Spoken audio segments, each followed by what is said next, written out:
বলছি যে রসগোল্লা না আমি খাই না, এগুলো তুমি নিয়ে যাও, দুটো ভাপা সন্দেশ পাঠিয়ে দাও, ঠিক? আর বলছি যে এক কাপ চাও পাঠিয়ে দেবে। এই বিকেল হলে না আমার প্রচণ্ড মাথা যন্ত্রণা করে। উম, বলছি দিদি একটু তাড়াতাড়ি করবেন, আমার আবার 5টার মধ্যে লগ্ন আছে।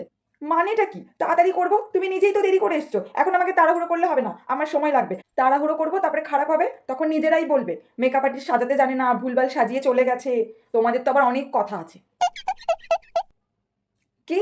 দিদি বলছি একটু আইশ্যাডো লাগিয়ে দেবেন। না, আমার কাছে আইশ্যাডো নেই, শেষ হয়ে গেছে। তা বলি সাজার যখন এত ইচ্ছে তখন পয়সা দিয়ে সাজো। নাও এবার দেখো কেমন লাগছে। এ বাবা, কি বাজে মেকআপ করেছো দিদি তুমি।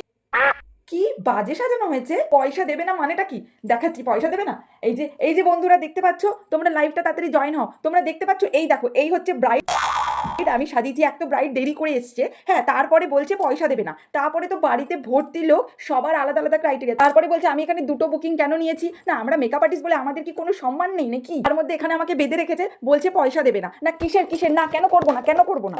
ফোনটা দিন, ফোনটা দিন, ফোনটা ফেরত দিন।